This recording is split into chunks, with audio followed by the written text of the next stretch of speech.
ഈ ശബ്ദം കേൾക്കുന്ന നിങ്ങൾക്കെല്ലാവർക്കും ഞാൻ പറയുന്ന ചിന്ത ഒരു വലിയ അനുഗ്രഹമാണ്. തീർച്ചയായിട്ടും ഇത് നിങ്ങൾക്കൊരു ബ്ലെസ്സിങ് ആയിരിക്കും. മറക്കല്ലേ, ഒരു വലിയ മാർക്കറ്റിൽ തടിയുടെ ബിസിനസ് നടക്കുകയാണ്. തടി ആയിരക്കണക്കിന് ലോറികളിൽ തടി കൊണ്ടുവന്ന് ആൾക്കാർ അതിന് വില പറയാം. അപ്പോൾ ഒരു വയസ്സനായ മനുഷ്യൻ ഈ കച്ചവടങ്ങൾ മുഴുവൻ കണ്ടുകൊണ്ട് ഇങ്ങനെ കൈകെട്ടി ഇങ്ങനെ ഊറി ചിരിച്ച് നിൽക്കുക. അപ്പോൾ അടുത്ത് നിൽക്കുന്ന ആൾക്കാർ ചോദിച്ചു, സാറ് തടി വാങ്ങുന്നില്ലേ? ഉടനെ പറഞ്ഞു, ഞാൻ തടി വാങ്ങാം, പക്ഷേ എനിക്ക് ഇഷ്ടമുള്ള തടി വരട്ടെ. പക്ഷെ വരുന്ന ലോറിക്കാരോട് മുഴുവൻ ചോദിച്ചു, ഇത് എവിടുന്ന് വരുന്ന തടിയാ? അപ്പോൾ അവർ സ്ഥലം പറയും. അപ്പോൾ പറയും വേണ്ട. അടുത്ത ലോറിക്കാരോട് ചോദിച്ചു, ഇത് എവിടുന്ന് വരുന്ന തടിയാ? സ്ഥലം പറഞ്ഞു വേണ്ട. ഒടുക്കം ചില ലോറികൾ വന്നപ്പോൾ ചോദിച്ചു, ഇത് എവിടുന്ന് വരുന്ന തടിയാ? അപ്പോൾ സ്ഥലം പറഞ്ഞു. ആ സ്ഥലം ഉയർന്ന പർവ്വതങ്ങൾ, ഉയർന്ന മലകൾ ഒക്കെ ഉൾപ്പെടുന്ന ഒരു സ്ഥലത്ത് നിന്ന് വന്ന തടിയാണ്. അദ്ദേഹം പറഞ്ഞു, ഈ ലോറിയിലെ തടി എനിക്ക് വേണം. എന്താ സാർ, ഇത് നല്ല തടിയാണോ കാതലുള്ളതാണോ എന്നൊക്കെ നോക്കിയിട്ട് വേണ്ട വാങ്ങാൻ എന്ന് അദ്ദേഹം മറുപടി പറഞ്ഞു.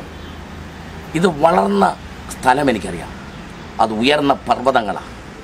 ആ ഉയർന്ന പർവ്വതത്തിൽ ഇത്രയും വലിപ്പം വരെ ആ തടി വളരണമെങ്കിൽ ശക്തമായ കാറ്റും വലിയ പ്രതികൂലവും സഹിച്ച് ഇത്രയും വലിപ്പം ആ തടിക്ക് വെക്കണമെങ്കിൽ വർഷങ്ങളെടുക്കും. അതുകൊണ്ട് എനിക്കറിയാം അതിനകത്ത് 99% കാവലായിരിക്കും.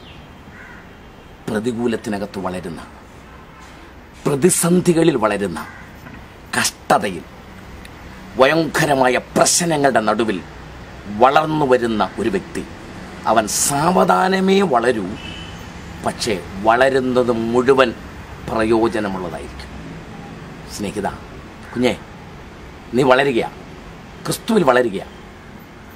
താഴ്വരയിലെ ചതുപ്പ് നിലത്തിൽ വെള്ളത്തിനകത്ത് നല്ല മണ്ണിനകത്ത് പെട്ടെന്ന് വളർന്നിട്ട് പെട്ടെന്ന് തകർന്നു പോകരുത്. സാവധാനം വളരാം. ആഴത്തിലേക്ക് വേരുകൾ ഇറങ്ങട്ടെ. കാറ്റും പ്രതികൂലങ്ങളും വരുമ്പോൾ ആടി ഉലയുമ്പോഴും മറിഞ്ഞു വീഴാതെ ശാന്തമായി നിന്ന് വേരിറങ്ങി വളരുന്ന ഈ തടി പോലെ നമ്മുടെ ജീവിതവും അങ്ങനെ തന്നെ ആകട്ടെ.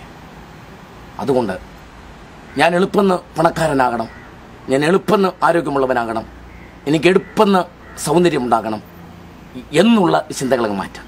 എനിക്ക് എളുപ്പമെന്ന് ഫേമസ് ആകണം, കീർത്തി വരണം, ആ ചിന്തകൾ വിടുക. സാവധാനം വളരുക. അത് പ്രയോജനമുള്ള വളർച്ചയായിരിക്കും, അത് അനുഗ്രഹമായ വളർച്ചയായിരിക്കും. ഈ ചിന്ത മറക്കല്ലേ. God bless you.